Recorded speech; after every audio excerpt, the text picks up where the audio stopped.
Bonsoir à tous et bienvenue à ce webinaire sur comment rédiger une lettre de motivation en or pour étudier à l'étranger. Je m'appelle Marc, je suis le directeur d'une agence qui s'appelle Study Experience, que je vais vous présenter dans un instant. Et je suis rejoint aujourd'hui par ma collègue Alice Barbier. Alors, on a un petit problème de vidéo, donc malheureusement, il va falloir imaginer les têtes de mes co-animateurs, mais vous avez Alice Barbier et Meritza Ngari qui nous rejoint de l'université de Aberystwyth au Royaume-Uni. C'est une très belle université au Pays de Galles et qui pourra vous donner du coup un angle de vue euh, d'une université. Alors, Pascal, je vois que tu lèves la main. Tu veux dire quelque chose peut-être? Tac, je demande direct. On ne t'entendait pas bien. Ah, d'accord. Là, c'est mieux ou pas? Maintenant, c'est très bien. Parfait. Allez, je parle plus fort. Merci Pascal. Vous voyez, vous avez aussi Pascal, mon collègue de Belgique. Donc, si on a des auditeurs ou des spectateurs de Belgique ou du Luxembourg, Pascal, c'est la personne à contacter. Allez, on va démarrer. Alors, je précise que si vous avez des questions, vous avez un onglet questions et réponses que vous pouvez voir normalement en haut, en bas de votre écran. N'hésitez pas à poser vos questions. On va les recenser et y répondre à la fin.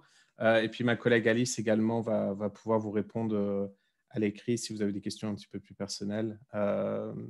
Elle pourra vous répondre en direct pendant la présentation. Voilà. Bon, Study Experience, déjà rapidement, je vais vous présenter l'entreprise. C'est un cabinet de conseil qui a l'habitude d'accompagner les jeunes qui ont un projet d'études à l'étranger.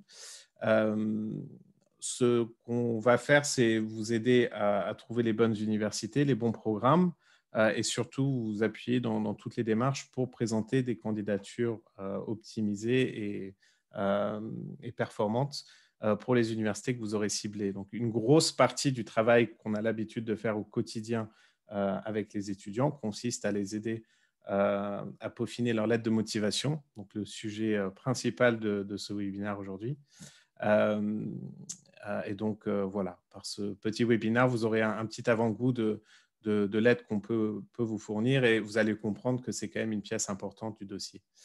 Et au-delà de ça, on vous aide à finaliser votre inscription à l'université. On vous accompagne tout simplement de A à Z dans les démarches pour que vous ayez le moins de stress possible et pour que vous puissiez partir dans de bonnes conditions dans l'université qui vous correspond le mieux. Voilà tout. Alors, en guise peut-être d'introduction par rapport à ce sujet des lettres de motivation, je voudrais juste pointer du doigt quelques caractéristiques du système anglophone ou anglo-saxon, puisqu'aujourd'hui, donc, on parle de lettres de motivation, alors quand même essentiellement pour les études dans les pays anglophones, en l'occurrence. Ce serait difficile de couvrir toutes les approches dans le monde entier, donc on a fait le choix quand même de cibler ces pays-là qui sont aussi les plus demandés. C'est vrai qu'on y trouve beaucoup d'universités très prestigieuses. Elles dominent largement les classements internationaux comme QS ou Jiaotong ou les classements de Shanghai. Mais je pense que ce qui est important ici à souligner, c'est que dans ces pays où on trouve du coup beaucoup d'universités, vous allez retrouver aussi beaucoup de pédagogies très différentes. Vous allez avoir par exemple des grandes universités de recherche qui ont des milliers d'étudiants qui vont faire des gros cours en grand amphithéâtre et où on peut peut-être se sentir ben, je ne vais pas isoler forcément, puisqu'on accompagne bien dans ces universités, mais en tout cas, vous êtes un étudiant parmi des milliers d'autres. Et à l'inverse, vous avez aussi des universités qui vont avoir des toutes petites classes et qui vont avoir une pédagogie très différente. Vous allez également y trouver des environnements différents. Encore une fois, cette notion de gros campus peut-être versus le petit campus. Des universités dans la ville. Si vous allez à King's College, par exemple, à Londres, c'est une université qui se situe au centre de la ville et vous n'allez pas y faire la même expérience que dans une université avec un campus plus classique. Si on reste sur l'exemple du Royaume-Uni, si on prenait justement l'exemple de Aberystwyth, que Moritz va nous présenter dans quelques instants, on est plus dans un campus classique où vous avez le logement, plein d'installations à côté. Et d'ailleurs, l'importance de la vie de campus peut varier d'un établissement à l'autre. Dans certaines universités, vous allez avoir beaucoup d'associations, beaucoup d'activités, que ce soit sportives, culturelles. Et de ce fait, quand vous allez choisir des universités, c'est important d'être bien au courant de ces différences pour pouvoir présenter des universités qui vous correspondent. Et inversement, les universités auxquelles vous postulez vont vouloir savoir que vous êtes au courant de ces différences et que du coup, vous postulez en connaissance de cause dans une université sur un programme qui vraiment vous correspond à fond. Et c'est pour ça que quand on étudie les dossiers dans ces pays anglo-saxons, donc au-delà d'éléments classiques qu'on va pouvoir évaluer, comme les relevés de notes, les tests de compétences, comme l'IELTS. Parfois, c'est un test d'anglais, l'IELTS. Vous avez le GMAT qui est connu pour les masters de commerce notamment, le SAT aux États-Unis. Donc, au-delà des éléments classiques qui constituent un dossier que vous avez l'habitude de voir, la lettre de motivation est vraiment très importante parce que vous allez pouvoir montrer aux universités un côté de vous, de votre personnalité, de votre expérience et de votre compréhension pour le cursus auquel vous postulez, qu'elles ne peuvent pas évaluer dans vos simples relevés de notes. C'est une étude de dossier on appelle ça une étude de dossier assez holistique. Hein. Donc, les notes à elles seules ne suffisent pas. Elles sont importantes aussi. Et selon les universités, on va quand même vous demander des notes plus ou moins pointues, on va dire. Mais ce n'est pas le tout. Et c'est vrai qu'elles veulent voir à côté de ça qui vous êtes, qu'est-ce que vous avez fait comme expérience, qu'est-ce que vous envisagez de faire par la suite. Est-ce que vous comprenez bien tout simplement le programme auquel vous candidatez et l'environnement dans lequel vous pourrez étudier par la suite. D'accord? Donc, l'importance de la lettre de motivation est vraiment capitale à différents niveaux. Elle va vous permettre aux universités de s'assurer que vous savez bien écrire, que vous savez bien argumenter votre pensée et bien vous exprimer.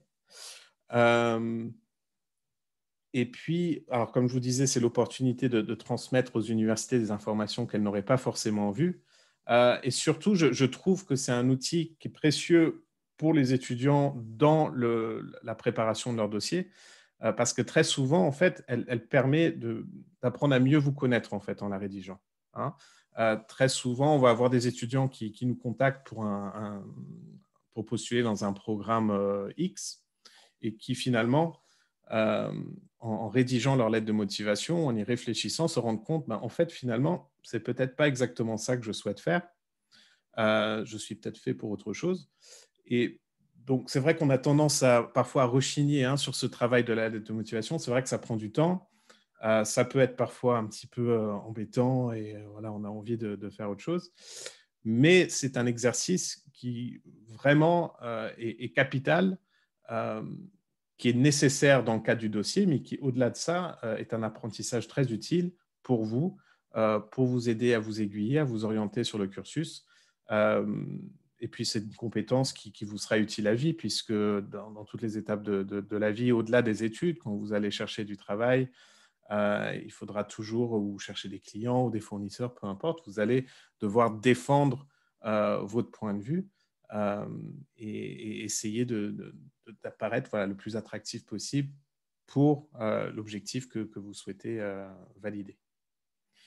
Donc, si on rentre dans le concret, comment est-ce qu'on démarre une bonne lettre de motivation? Quelques éléments déjà, quelques règles de base. La première chose, c'est de bien préparer un plan, de faire quelque chose de bien construit, de bien réfléchir à ce que vous voulez mettre avant de vous lancer dans la rédaction à proprement parler. Alors, ce plan, je vous aurais bien donné un exemple. Je laisserai le soin à Meritza de le faire, de Aberystwyth. Vous allez voir qu'elle a préparé des slides très précis à ce sujet. Donc, je lui laisserai le soin de faire ça dans un deuxième temps. Et je passe du coup à la suite. Quand on postule un programme anglophone, je trouve que c'est très important de rédiger dès le départ en anglais, pour tout un tas de raisons, là aussi. Très souvent, quand on rédige en français et que derrière on traduit, ça pose pas mal de soucis, en fait. Les traductions, en principe, sont assez mal faites et on se retrouve avec quelque chose de peu convaincant en termes de niveau linguistique. Il peut y avoir des formules, par exemple, qui passent bien en français, mais quand on les traduit littéralement en anglais, ça passe beaucoup moins. Mais en fait, quand vous réfléchissez en anglais, quand vous écrivez en anglais, vous avez une toute autre façon de présenter les choses et de vous exprimer. Et quand on s'adresse, en l'occurrence, à un public anglo-saxon, vous vous mettez un petit peu plus à leur niveau et vous répondez souvent mieux à leurs attentes en rédigeant directement en anglais. Donc ça, c'est vraiment quelque chose que je vous conseille de faire, même si c'est difficile et ça vous paraît un petit peu effrayant. Il ne faut pas hésiter à vous lancer, quitte à vous relire plein de fois et à faire relire votre travail par d'autres personnes. Mais je pense que c'est bien de faire cet effort de rédiger dès le départ en anglais. Utiliser un langage soutenu, on évite les contractions. On va dire par exemple do not plutôt que don't. Et puis on évite l'humour par exemple ou les tons un petit peu familiers. On reste sur quelque chose quand même de sérieux, de très académique. Donc vous éloignez pas trop de ce style académique justement. Essayez de faire quelque chose de spontané. Alors, par spontané, ce que j'entends par là, c'est pas évident, mais c'est de vous lancer dans votre travail sans aller chercher trop d'exemples sur Internet notamment. Souvent, en faisant ça, quelque part, vous vous bridez inutilement. Vous allez vouloir peut-être inconsciemment reproduire ce que vous avez déjà vu de manière plus ou moins subtile.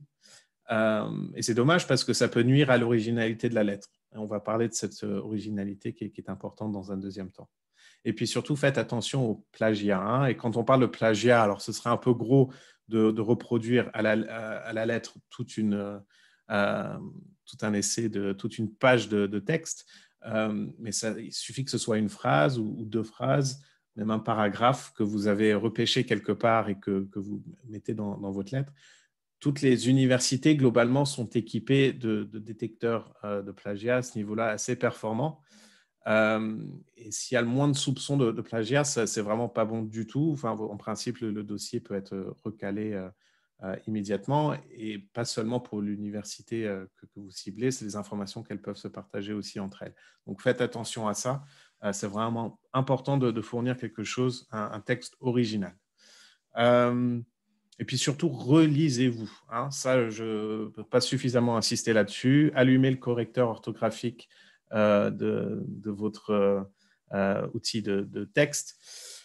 Relisez-vous autant de fois que nécessaire. Le fait de laisser traîner des fautes ou des erreurs de frappe ou des choses comme ça, c'est vraiment pas bon du tout dans ces lettres de motivation. C'est quelque chose qui peut rapidement éliminer votre candidature. Donc, ce serait dommage.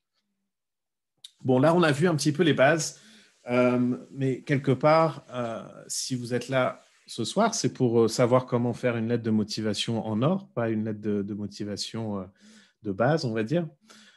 Et donc, on va aller un petit peu plus loin et voir ce que vous pouvez faire quand vous préparez une lettre de motivation pour vraiment pouvoir vous distinguer par rapport aux autres candidats et fournir une lettre qui est susceptible d'attirer l'attention des meilleures universités notamment. Alors, la première chose, faites attention au brief de l'université en l'occurrence et des consignes, des limites qu'elles peuvent vous imposer. Très souvent, vous allez avoir une limite au niveau des caractères. Donc, quand on présente, par exemple, un dossier pour les universités britanniques au niveau post-bac, on passe par une plateforme qui s'appelle UCAS et qui vous limite à 4000 caractères, espace compris. À ne pas confondre avec 4000 caractères sans les espaces ou pire, 4000 mots. On a déjà des étudiants qui nous ont envoyé des textes de 4000 mots. Et bon, c'est dommage pour eux, ils ont perdu beaucoup de temps. Donc 4000 caractères, c'est pas beaucoup, c'est une page A4 bien remplie à l'ordinateur. Et c'est compliqué parce que souvent on a beaucoup de choses à raconter, beaucoup de choses à dire et finalement assez peu de place pour le dire. Donc la première chose, c'est de bien privilégier des formules assez simples. Les anglo-saxons ont l'habitude, je dirais, de s'exprimer de manière assez directe et succincte. Donc, essayons d'éliminer des adjectifs ou des superlatifs inutiles. C'est bien tentant parfois de prendre un dictionnaire des synonymes et d'aller chercher les mots les plus impressionnants pour vous démarquer dans votre lettre. Ce n'est pas forcément quelque chose de très utile. Donc, ce que vous voyez sur cette slide en rouge et en vert, c'est un petit exemple de comment voilà, on peut optimiser un petit peu son texte. Donc, en rouge, une formule qui est peut-être un petit peu longue en l'occurrence. Hein? Donc, from a young age, I personally have always been a really keen and enthusiastic scientist who has really thrived in all scientific subjects. Marie Curie, who discovered radium and polonium, has always inspired me to keep searching for the truth, which is something I plan to continue doing at university. C'est un peu long, hein, avec des formules un petit peu générales. Donc, à commencer dès le départ, from a young age, qu'est-ce que ça veut dire? Ça veut dire qu'en sortant du ventre de sa maman, tout de suite, on savait qu'on voulait être un scientifique. J'en doute beaucoup. C'est pas précis, c'est trop vague, ça nous donne aucune information. I have always been a really keen and enthusiastic scientist. Encore une fois, là, beaucoup de superlatifs qui nous disent pas forcément grand-chose. Et puis la personne se permet même d'expliquer au lecteur qui est Marie Curie. Alors quand on candidate à un cursus scientifique à l'étranger, bon, je pense qu'on peut partir du principe que votre lecteur va savoir qui c'est Marie Curie. Donc pour le coup, c'est totalement inutile d'expliquer le fait qu'elle ait découvert voilà, le radium et le polonium. Et donc, ce que vous avez en dessous en vert, c'est un exemple beaucoup plus concis. Pas tiré de la même lettre d'ailleurs, c'est quelqu'un d'autre, mais une autre manière de présenter les choses en gagnant à peu près en 2 fois moins de caractères, on arrive à être plus percutant. Hein? Donc, I am a keen scientist who enjoys using experimental techniques to solve problems. In chemistry, I recently investigated the rate of reaction between magnesium and sulfuric acid. Et ça continue. Là, voilà, un style beaucoup plus direct, en donnant des éléments que les universités aiment voir. Donc, par exemple, le fait que cette personne aime bien expérimenter, aime bien résoudre des problèmes. Ça, c'est des choses que souvent les universités aiment bien entendre. Et puis, il donne un exemple précis et concret. On va voir l'importance des exemples dans un instant, qui permet un petit peu de justifier cela, et le tout en beaucoup moins de caractères que le premier exemple que vous avez au-dessus en rouge. Et donc, toute la difficulté quelque part dans une lettre de motivation de ce type, c'est d'arriver quelque part à développer tout ce que vous dites sans vous étaler en termes de contenu, et donc de développer les choses utiles et pertinentes. Ce qu'il faut savoir, c'est quand vous candidatez à un programme académique, à peu près 80% de votre lettre, en principe, doit tourner autour du sujet, du programme auquel vous candidatez. Hein? Il ne faut pas penser que il ne faut pas que 50% de votre lettre tourne autour de vos intérêts extérieurs, du fait que vous aimez faire du judo et du cheval en dehors des cours. Ça peut peut-être un petit peu nous intéresser, mais pas tant que ça. C'est surtout voilà, votre intérêt pour la matière qui intéresse les universités. Et donc, ce sont ces choses-là que vous devez développer à fond, quitte à donner moins d'exemples et à dire moins de choses sur vous. Mais par contre, les quelques points que vous allez mettre en avant, les sujets centraux, c'est vraiment important de les développer.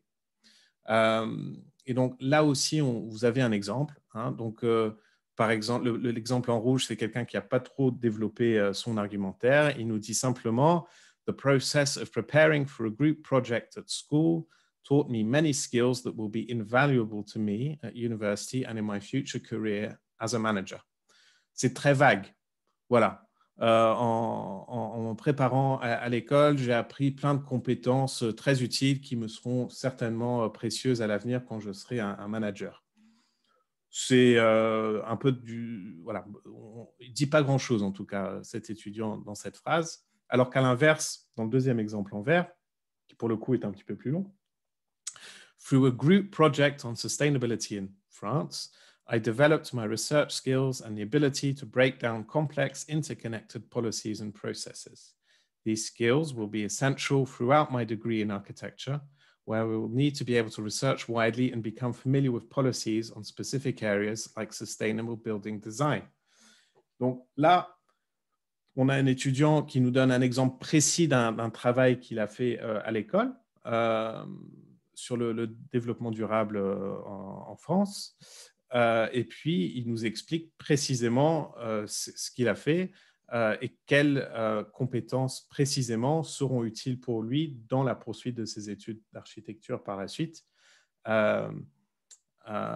Et ça, tout de suite, c'est beaucoup plus convaincant que l'exemple précédent que vous avez vu au-dessus.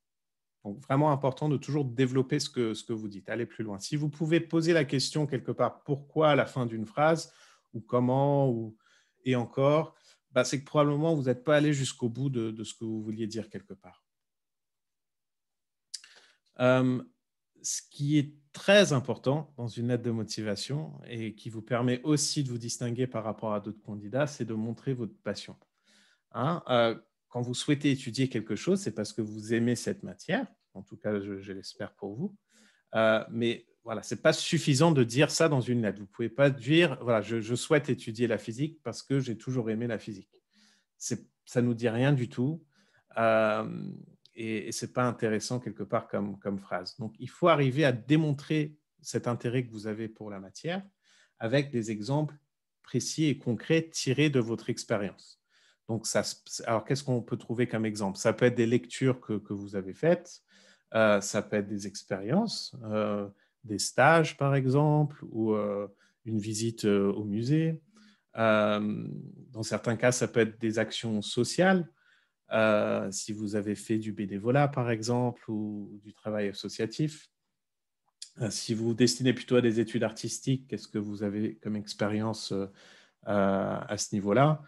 Qu'est-ce que vous avez aussi comme activité autre, que ce soit sportif ou culturel ou autre. Donc, mais en tout cas, il faut donner des exemples précis pour justifier votre argument, en fait, quelque part. Et donc là encore, je vous montre un exemple. Donc, en rouge, nous avons, dans les deux cas, c'est un étudier de la littérature anglaise. Je n'ai pas forcément pris les exemples les plus digestes sur le plan linguistique, mais bon, c'est toujours un bon exercice pour vous. Donc, en rouge, I've always loved reading novels across a range of genres. I read in my spare time and I can't wait to study more of them in my English literature degree. Bon, j'ai toujours aimé lire des livres. J'aime lire quand j'ai du temps et voilà, j'ai hâte de lire plus de livres pendant mon diplôme. Encore une fois, c'est très vague tout ça. On n'apprend pas grand-chose. Alors que dans le deuxième exemple, alors là, ça va être, accrochez-vous, ça va être un petit peu plus difficile peut-être à comprendre. C'est très littéraire. I greatly enjoyed reading Money, a Suicide Note by Martin Amis as part of my English coursework. I was particularly interested by Amis's use of the excess-driven protagonist, John Self, to explore the darker side of individualism. After I handed in my coursework, I was eager to explore contrasting presentations of consumerism further in Amis's work, as well as that of other contemporary authors such as Chuck Palahniuk and Bret Easton Ellis.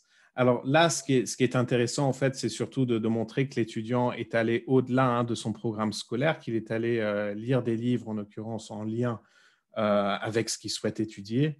Et il arrive à montrer en une ou deux phrases qu'il a saisi le contenu de ses lectures, qu'il en voit l'intérêt et qu'il en voit surtout l'application par rapport aux études qu'il souhaite faire par la suite, en fait. Donc, il ne s'agit pas non plus juste de lister des auteurs ou des livres comme ça pour le fun.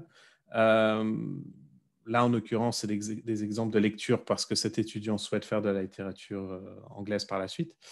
Mais voilà, il s'agit en tout cas de donner des exemples précis et d'expliquer de manière très claire en quoi cet exemple précis est en lien, a un lien avec vous, avec votre intérêt pour la matière et a un lien avec ce que vous souhaitez étudier par la suite. Alors, très souvent, on va aussi vous demander d'être original dans une lettre de motivation. Et ça, ce n'est pas simple. Parce qu'on se dit, mais qu'est-ce que c'est que d'être original? Original, ce n'est pas entamer votre lettre avec une citation que vous pensez que personne n'aura trouvée. Même si vous allez chercher une citation obscure dans un livre, il y a fort à parier qu'un autre étudiant, quelque part, l'aura utilisé aussi. À titre d'exemple, je sais, si je prends l'université de Oxford, par exemple, qui évidemment est très sollicitée dans le monde entier, je crois que rien qu'au niveau post-bac, vous avez plus de 25 000 demandes d'admission chaque année. Donc, vous vous doutez bien que voilà, sur ces 25 000 lettres, il y a bien quelqu'un dans l'eau qui, forcément, à un moment donné, que ce soit cette année ou l'année précédente, aura utilisé la même citation que vous. Donc, ce n'est pas original quelque part. Et puis, une citation, tout de suite, on s'éloigne du sujet principal qui est vous. Hein, vous mettez en avant quelqu'un d'autre plutôt que de parler de vous-même. Et souvent, quand on a du mal un petit peu à se lancer dans une lettre, on a un petit peu le syndrome de la page blanche au début. Ça peut paraître plus simple de se lancer en citant un auteur ou quelqu'un que vous admirez. Pas forcément une bonne idée. On va éviter aussi l'humour dans les lettres, on va éviter les formats atypiques. Il y a toutes sortes de légendes urbaines qu'on entend, comme quoi l'étudiant X aurait été admis à Oxford ou Cambridge parce qu'il a présenté sa lettre, il a écrit une phrase de génie et sa lettre fait 2 lignes, mais c'est tellement original et pertinent qu'il a été admis. Ça, c'est faux, hein, c'est jamais arrivé dans l'histoire d'Oxford et Cambridge. Donc, voilà, vous ne laissez pas berner par ces légendes urbaines. Ce qui est important,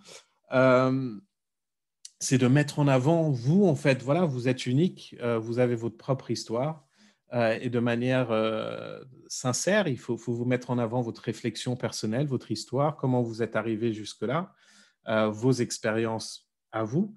Vous pouvez parler du processus de réflexion et de recherche que vous avez fait pour aboutir à ce choix d'études. Et ça, quelque part, voilà, en parlant de vous et pas d'un autre, ça va forcément donner quelque chose d'assez original, quelque part. Hein. On ne vous demande pas de faire quelque chose qui n'a jamais été écrit, mais simplement de parler de vous. Et donc, encore une fois, quand on prend cet exemple que vous voyez sur la gauche, donc voilà, on a un étudiant qui veut étudier. Alors, liberal arts, c'est ce qu'on appelle les études interdisciplinaires. Donc, c'est idéal si on a parmi vous qui ne savent pas justement ce qu'ils souhaitent exactement étudier. Les études de liberal arts, ça vous permet d'étudier toutes sortes de choses. Et donc, cet étudiant nous dit, I have wanted to study liberal arts and sciences from a young age, ever since I visited the Science Museum with my primary school. Alors, c'est très peu probable qu'à l'âge de 7 ans, en allant visiter le musée des sciences avec son école primaire, que cet étudiant ait eu le déclic et s'est dit « Ah, il faut que je fasse des études interdisciplinaires par la suite ». C'est une phrase un petit peu paresseuse. On n'y croit pas. C'est justement pas original et c'est pas sincère. Et puis, en dessous, on va avoir un autre exemple.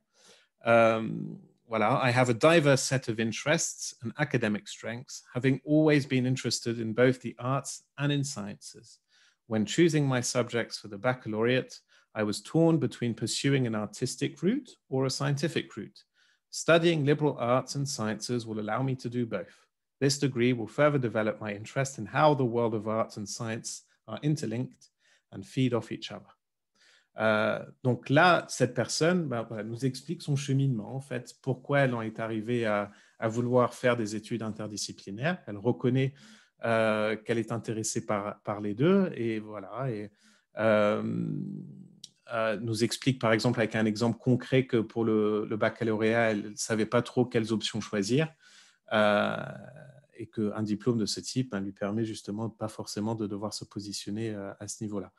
Tout de suite, je pense que le lecteur sera plus sensible en lisant ce deuxième extrait, en se disant, voilà, cette personne, voilà, y a réfléchi et nous montre un petit peu son cheminement dans son texte.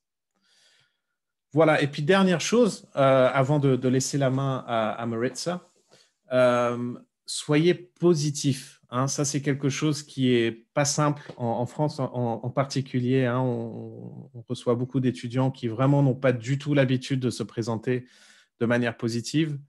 C'est vrai que dans certains établissements, on a plutôt tendance à casser un petit peu et à critiquer plutôt qu'à mettre des smileys et des couleurs vertes partout. Et donc, c'est quelque chose, voilà, les élèves n'ont pas trop l'habitude, c'est dommage, d'autant que dans les systèmes anglo-saxons, on va beaucoup valoriser ça, justement, et vraiment inciter les étudiants à se présenter de manière positive. C'est ce qu'on veut voir. On ne veut pas voir une lettre où vous faites votre autocritique, même si vous pouvez le faire parfois dans les limites du raisonnable, si ça a du sens, pour justement montrer un petit peu votre réflexion et votre cheminement. Mais n'ayez pas peur aussi de vous mettre en avant et de raconter au lecteur ce que vous avez réussi et ce dont vous êtes vraiment fier. C'est l'occasion d'en parler dans cette lettre. Et se mettre en valeur, ça ne veut pas forcément dire non plus être arrogant dans votre façon de présenter les choses. Évidemment, il ne faut pas non plus aller dans cet excès-là. Mais si on prend l'exemple ci-dessous, donc en rouge, un exemple moins convaincant, my class organized a geology day for younger pupils at my school, demonstrating our teamwork and organizational skills. Alors, cet étudiant voilà, nous dit qu'il a fait une visite avec d'autres élèves de sa classe et ça a permis de développer le travail en équipe et le travail organisationnel. Alors, pourquoi pas, mais il ne se met pas en avant, en fait, il parle du groupe.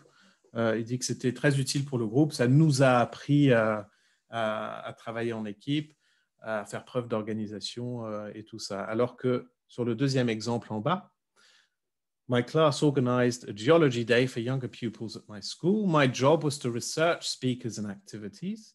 I was also part of the marketing team where I made posters with the team, spoke in assemblies about the event and encouraged as many students as possible to join. Donc là, on a le même exemple quelque part qui est développé un petit peu plus et où cette personne met en avant des choses spécifiques qu'elle a pu faire dans le cadre de cette expérience pour se démarquer justement du groupe. Alors, ça ne veut pas dire qu'il faut inventer des choses, hein, il faut que ce soit vrai, mais il y a toujours des choses que vous pouvez dire pour montrer votre contribution au groupe et puis montrer aussi votre individualité à ce niveau-là. Donc, soyez vraiment positif, n'ayez pas peur d'en faire trop quelque part. Hein. Les Anglais et les Américains, ils savent très bien en mettre des couches à ce niveau-là. Donc, vous avez de la marge pour arriver à leur niveau là-dessus. Bon, donc voilà pour moi.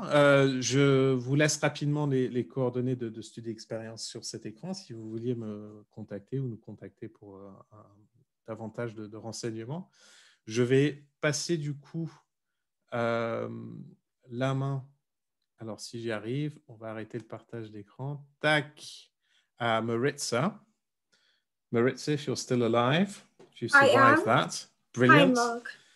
Hi, Maritza. Alors, Maritza qui va vous parler en anglais, là, pour le coup, donc un bel exercice.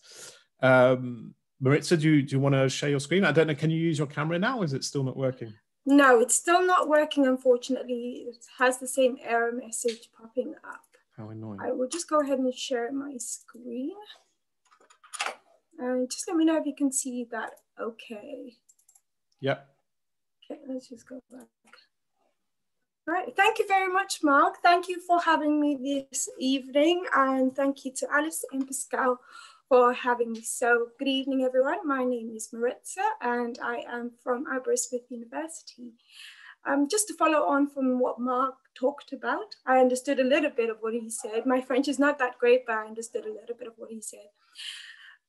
We're just going to go through the how to apply to university process, and I'll share some of my top tips on how to do that. But before we get there, let me introduce myself and where I'm from. So my name is Maritza. I am the Regional Officer for Europe at Aberystwyth University. I work alongside Mark and his colleagues to ensure that students submit a successful application to our university. And Mark works with a number of other universities that he mentioned across throughout the presentation. So Aberystwyth, it's a bit of a mouthful, but we are based in Wales, which is on the west coast. We're located on the west coast of Wales, which is in the United Kingdom. We are located 2 hours away from the biggest city in the UK, which is Birmingham, one of the biggest cities in the UK, apart from London, obviously, which is Birmingham. And then we're also about 2-3 hours away from Manchester, another large city in the UK that you might have heard of. So if you just have a look on the map there, you can see where we're located. Like I said, we're on the west coast, which means we're by the sea, as you can see by this image here. So why students typically choose Aberystwyth University is because we're one of the best universities for student satisfaction, which means that when our students speak, we listen. We are highly rewarded for teaching quality. We have TEF Gold, the University of the Year for teaching quality in 2018 and 2019. A lot of our degrees are employment focused, which means that right after graduation, 97% of our students are either in employment or pursuing a postgraduate study degree, either with us or somewhere else. But we have high employability prospects for our students, and we encourage that throughout the study period. We also offer our international students the International Accommodation Award, which is up to nearly £4,000 of your studies a year.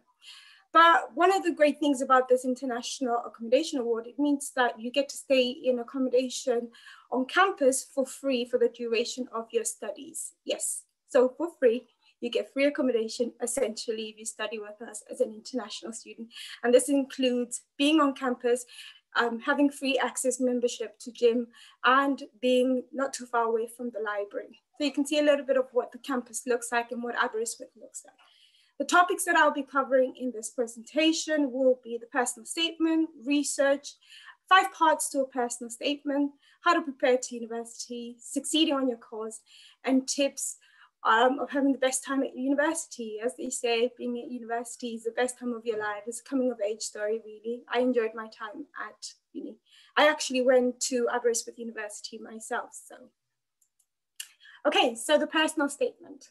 The personal statement, kind of what Mark said, it's really about showing who you are, what your interests are, and why you should be chosen to study that particular subject, whatever the subject may be. A personal statement really gives the admissions office an insight into who you are as an individual and whether you are the right candidate or the right fit for the subject that you're choosing to study. So the things that we encourage before you even get to the point of starting with the application process is do your research. When you're looking to go to university, make sure that you're looking into different universities, what those universities offer, what courses are available.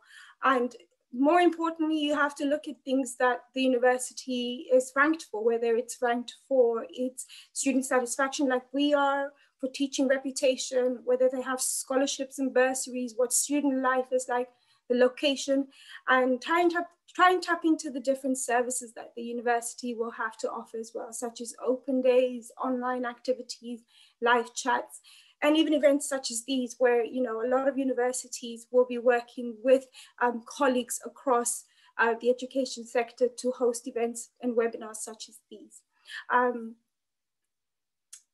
To the next slide. So the meat of the presentation really is the personal statement, as I mentioned, which is the most important thing in the application process. Aside from your grades, obviously, this is a great insight, like I said, into who you are. So one thing that I encourage students to look at when putting together a personal statement is to make sure that it breaks down in 5 parts. And why I say 5 parts, it's because it makes it easier for the reader to understand, but it also makes it easier for you, the individual writing the personal statement, to be able to outline a great draft and just focus on niche areas rather than having it all over the place. Those 5 parts include an introduction, which explains what motivates you. Mark had some examples about why some person would be interested in creative writing and what books they've they read and so forth. So this is a great introduction into yourself. Academic evidence of skill and interest. Again, so this is focusing really on your academic achievements.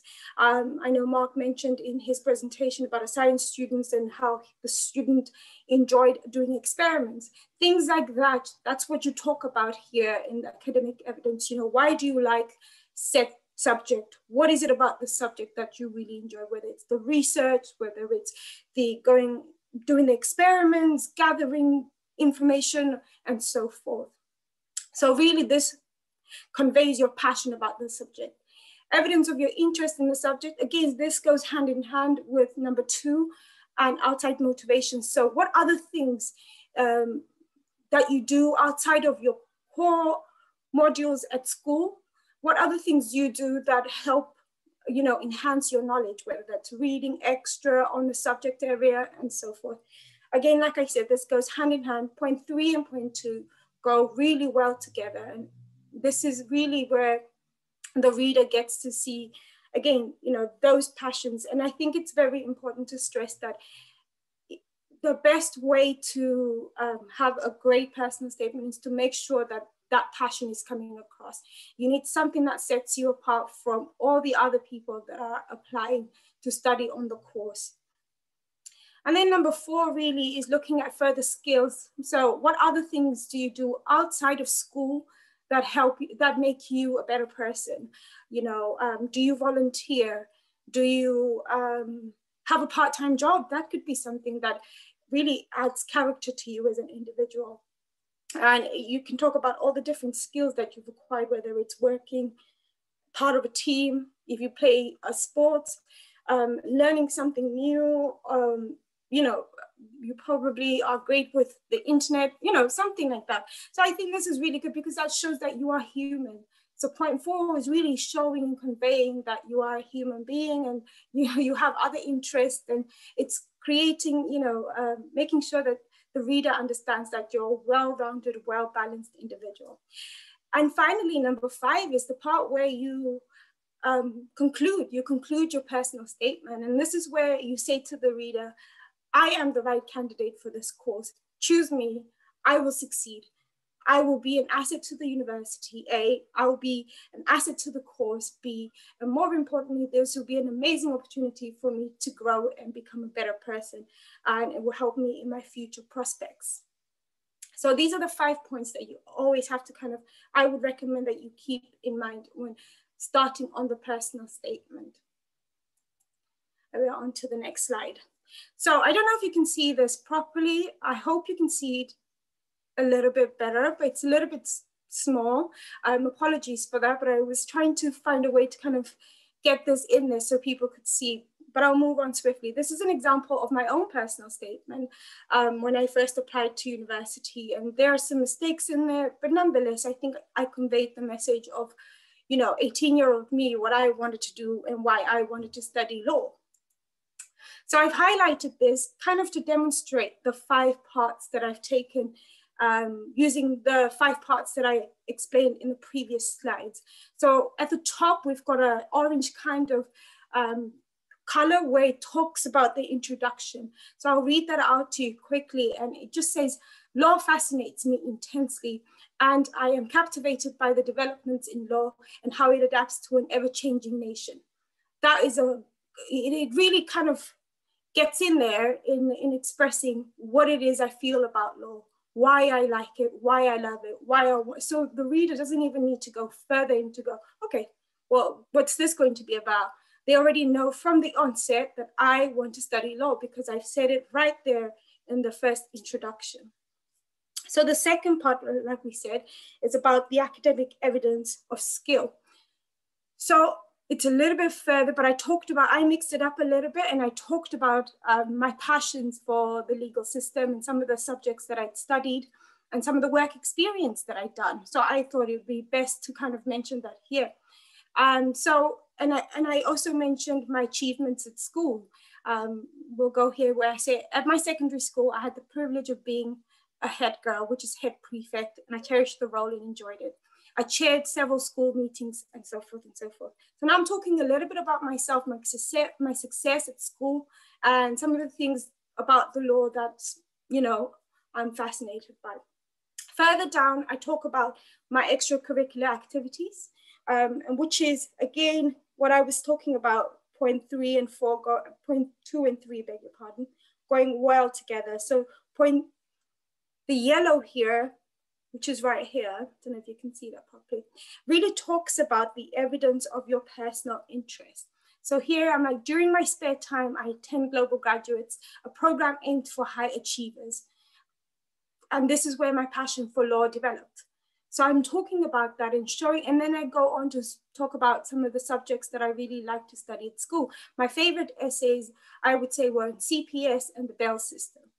So you're really talking about, like I said, it's really about conveying that passion, that desire to want to study. And then further down, I talk about myself as a full-rounded person. So what other skills do I have? What else do I do aside from, you know, wanting to study law? Who is Maritza, as the reader would want to know? And so I go in with, as a natural born performer, I have performed in several theatres in London and so forth. I mean, several was a bit of an exaggeration. It was more than two, but so be as truthful as you can. So several, I guess, signatures, but be as truthful as you can as well in your personal statement. Again, you don't want to convey a message that does not represent you and who you are. And then, so the final part is the conclusion, which I talked about. And I said, this is the part where you're really selling yourself and you're really telling the reader, I need to come here. You need me. I need to be at Aberystwyth, or I need to be at whatever school, university, and so forth. So to conclude, this is what I wrote. I'm an understanding, passionate, hardworking person. I'm perfectly suited to study law, as the fire to study law still burns brightly inside me. I believe these qualities combined with my natural integrity and honesty will enable me to reach my full potential as a barrister who is dedicated to law, to its law clients, and is trusted by them. So that is my conclusion. That tells them who I am, what qualities I'll bring to the course, and why law still, you know, why I should study law, what my passions are in the future even. And I think this is a really important part to include in your conclusion. So think about those things as you write about your conclusion, who you are, who you hope to be in the future, and try and convey that message. So this is the exciting part. You've had an offer from a university, you're ready to go, you've packed, your personal statement has got you through, your grades have got you through, and it's time for you to be offered a place at university. So I really wanted to touch on this part because I feel like this is the exciting part. This is the part that every individual who's starting an application hopes to, you know, get to. Preparing for university. So make sure that you have a list of items to bring to university. Most universities will have a website that will have a list of items to kind of look for as an international student. So whether that's warm clothing, making sure you've got the right socket and so forth. Be sure to apply for accommodation. Wherever you're going to university, please be sure to go to apply for accommodation. At Aberystwyth University, we will send you an email to remind you when to apply for university. And as an international student, as I mentioned earlier, you'd be eligible for the International Accommodation Award, which means you get free accommodation. We also have an offer for students who are coming from many of our international places to be picked up from the airport. So we have an airport pickup service from Birmingham International. So we always pick up our students and then drop them off at their residences. Learn some cooking recipes. I don't know if a lot of people ever say this to students, but think about this before you come to university. Learning to cook, 1 or 2 things. Otherwise, you'll be spending your money on takeaways, and your Just Eat bill or your Uber Eats bill will definitely go out of the roof on your first year. So come to university with the right attitude. And I think this is really important. When you're thinking about coming to university, as I mentioned, in the personal statement at the end, think about who you want to be, but more importantly, think about what you want to gain from the university experience. It's not just, university is not just about, you know, the studying element. That is the important part. Please keep that in mind. You are there to study, but I also think that it's there to help you grow as an individual. It's there for you to meet people. So be open-minded and be ready to meet people and learn other skills as well alongside your degree. Do not be afraid of the language barrier. Everybody will strive to understand you. Eventually, the language barrier will not be a thing. So if you do feel a little bit unconfident or you feel uneasy or you're a bit scared to communicate in English or whatnot, don't worry so much about it. You'll be fine. Here at Aberystwyth, we are a bilingual university. We speak in Welsh as well as in English, and that can be quite intimidating for students, but please don't worry about it. You will pick up you'll pick up a little bit of Welsh while you're here, but more importantly, everything's taught through the medium of English anyway. Get to know your environment. So before you come to university, get to know your environment, have a look on Google, have a look on YouTube, and try and join some social media groups, like whether on Facebook group, you know, every university has an entry group. Join a society before you come, so that way your interest, you already know some people before you arrive at university. Okay, succeeding at your course. Again, this is an important thing to keep in mind when you do get that offer and you finally come to university and you're ready to go. Always be mindful never to leave your work until the last minute, because like I said, all-nighters, staying up all night to do homework is not a fun thing. I think you know that already now. So by the time you get to university, just remember that just because you have a lot more free time does not mean that, you know, it's free reign all across. Do not be afraid to ask questions or ask for help. This is quite important, not only through the application process, but as you're doing your research, but also when you get to university. So right now you're in a place where you're trying to decide to go to university. And so do not be afraid to ask Mark questions, ask his team questions. And if they don't know the questions, I'm sure they'll be able to redirect you to someone such as myself at the university to assist. But ask questions, because if you don't ask questions, you won't get answers. And I think it's very important to always know what you're getting yourself into. Do not let small failures set you back. If you're unable to achieve your grades right now at school, don't worry about that. There's always other options for you to consider, whether that's a foundation program, or maybe doing an extra year at school, or maybe going out to learn or something like this. I'm sure Mark and his team can advise you on other options at, you know, if you don't get the grades for university, but also if you don't get the grades to university, if you have a strong personal statement, that can sometimes help you get onto your course. So make sure that a lot of energy goes into that personal statement. And when you get to university, make sure that you organize your time and you organize your timetable. So you make sure that you are ahead of things and you know what's coming, and when things are in your schedule, you're just a lot more organized, and it's good to be organized. Make sure you attend lectures, because that's why you're here. It's very important. If you're studying a science-based degree, make sure you attend practical lab sessions, because that's a really good way for you to meet your lecturers and develop a more in-depth understanding of the course.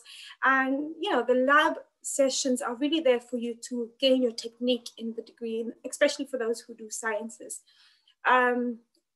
Again, similar to research into going to university, when you're preparing for your essays or preparing for your time at university to study or anything like that, make sure you do research ahead of time.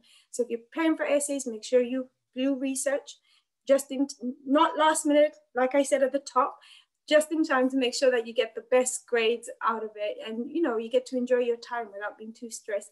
Remain in contact with your personal tutor. Here at Aberystwyth University, you get a personal tutor from the day that you arrive, and that's someone who will help you academically, will advise you throughout the time, throughout your time here at the university as a student. And you also get a peer-to-peer mentor, which means you get someone who is a little bit older than you, a year ahead of you, but maybe has the same degree, who can help you and guide you as well. Tips to having the best time at university. Join a society. A society basically is a group of people who have the same hobbies as you. So if you like football, join a football society. If you like singing, join a singing society, a dancing society. This allows you to make friends aside from the ones on your course and aside from the ones in your accommodation.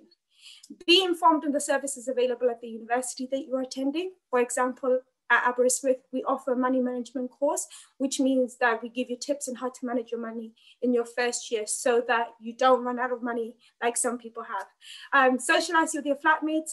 That's a great idea because, again, it's people that you're going to be living with. So make sure you become friends with them.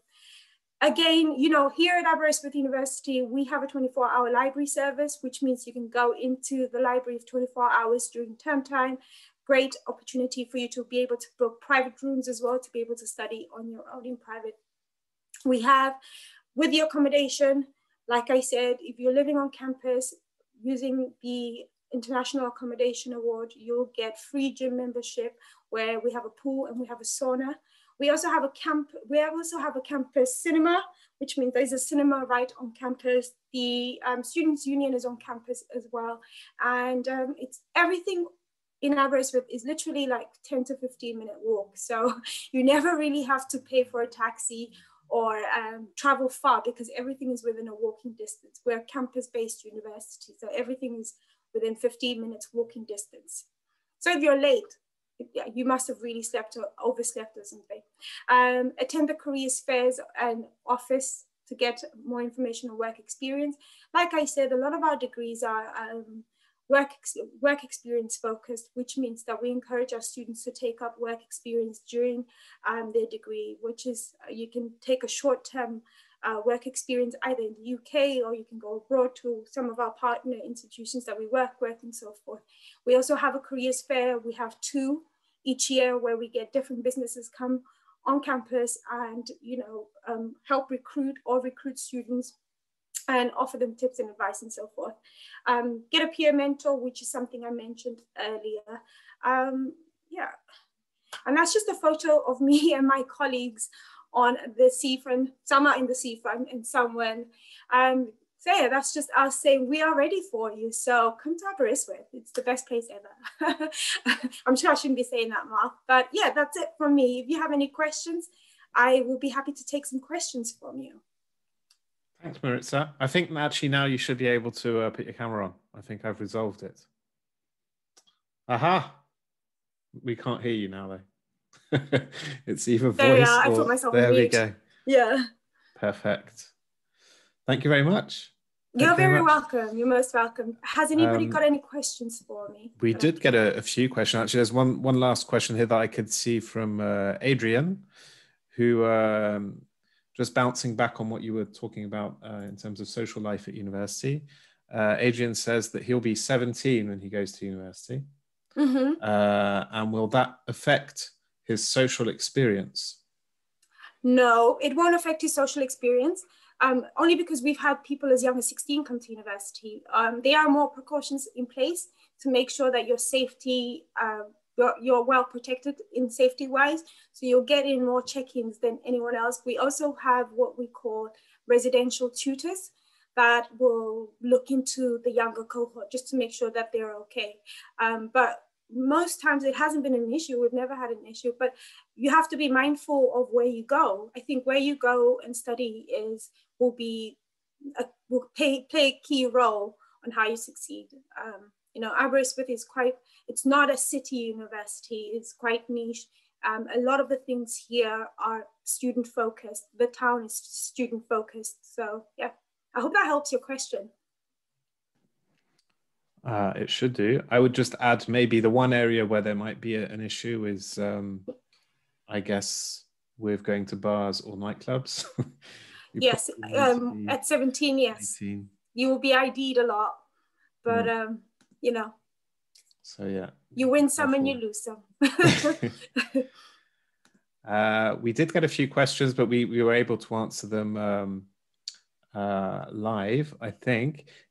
Si vous avez des questions à ce stade que vous aimeriez me poser ou à Maritza, n'hésitez pas soit à saisir votre question dans le Q&R en bas de votre écran. Vous pouvez lever la main aussi auquel cas je peux vous passer le micro. Maritza, do you think you could unshare your screen? Of course, yes, sorry.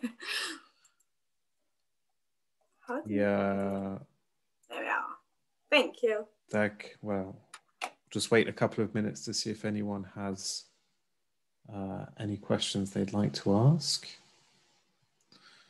Ne soyez pas timide, hein, n'hésitez pas, on est là pour vous. Soit levez la main, vous avez la possibilité de faire ça et je vous donne le micro, ou de poser votre question, comme vous voulez.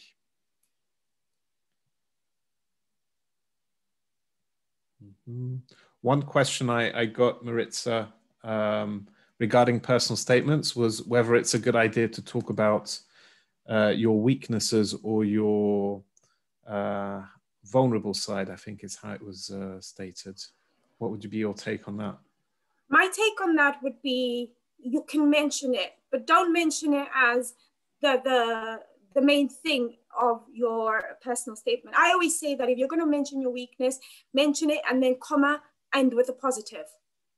I always say that if you want to mention it, you can, and end with a positive. But is it necessary? Also, you have to think about why you want to include that in your personal statement. We all have weaknesses as individuals.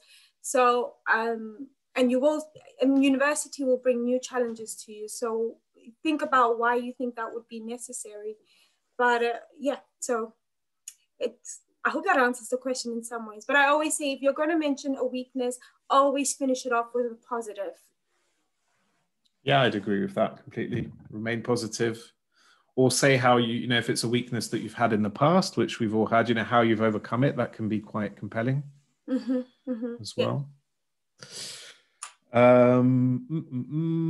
Est-ce qu'on a une question? Pour l'instant, non. Ne soyez pas timide, n'hésitez pas. Can I just say something in regards to the personal statement as well? Yeah. Do not be concerned with submitting, thinking you'll get it right the first time you do your personal statement. Your first draft is not going to be your best draft. And people always have a hard time hearing that, but it will not be your best draft because it's your first time doing it. And it's like it's like getting on a bike. So maybe the third time you might get it right. So just be mindful of that. There is no pressure for you to get your personal statement right the first time. So be mindful that it'll take some time to get it right, but make sure you're on time to submit it. Yeah. It took me 6 times. Wow. So. Yeah, but it's normal. Et oui, je rejoins totalement Meritza là-dessus. Hein. Ça prend plusieurs essais avant d'arriver à quelque chose de vraiment nickel. Et d'ailleurs, on a l'habitude là-dessus d'accompagner les étudiants. En principe, on arrive à 3, 4, 5, 6 allers-retours avant d'arriver au résultat final qui est prêt à soumettre. Et d'autant plus si vous passez par Study Experience ou par un organisme, ou si vous avez l'appui d'un professeur chez vous, enfin voilà, vous avez un filet de sécurité énorme quand même. Donc il faut vraiment pas avoir peur de vous lancer et de fournir quelque chose qui correspond pas. Hein. Ça correspondra probablement pas la première fois et c'est normal, ça fait partie de votre apprentissage. On va pas vous juger par rapport à ça, au contraire. Okay, but Maritza, I don't think we're getting any. I've got some more personal questions, but it's difficult to make to answer that live. Basma, ce que je vous invite à faire, si vous m'entendez, c'est peut-être à nous contacter séparément, hein, peut-être via le site internet ou à notre adresse info@studyexperience.fr et vous pouvez parler avec un conseiller qui répondra peut-être aux questions plus personnelles que vous vous posez. On pourra vous aider avec plaisir. Bon, voilà, bah écoutez, si on n'a pas d'autres questions, on va mettre un terme au webinaire. N'hésitez pas en tout cas à nous contacter, comme je viens de le dire à Basma, hein, séparément. Vous pouvez nous contacter via le site internet ou par email. On reviendra vers vous et si vous avez un projet d'étude, on sera ravis de vous accompagner pour le mettre en place si cela vous intéresse. Voilà, bah, Maritza, thank you very much for your time, for your presentation. I think I said to people, if they can pronounce Aberystwyth or write it, in fact, it should be a criteria that you just accept that student directly. You know? Yeah, I get it. Get them in there. It's a bit of a mouthful, but the best way to remember Aberystwyth is Aber, like the group, and then wrist, with, as if when you're with someone. So it's the best way to remember it, and that's how I do it. But no, thank you very much for having me. Thank you to your colleagues, and yeah, if you ever want to get in contact with me, please, you can get in contact with me via Mark and his team. But yeah, all the best. Thank you. Thank you, Maritza. And oui, pour vous répondre, oui, bah Alice, je vois qu'elle a répondu, mais oui, ce webinaire est enregistré, hein, vous pourrez le revisionner sur YouTube dès demain. Et puis, si vous vouliez avoir les slides, ça pour le coup, bah, contactez-nous, puis on vous les enverra avec plaisir, il n'y a pas de problème.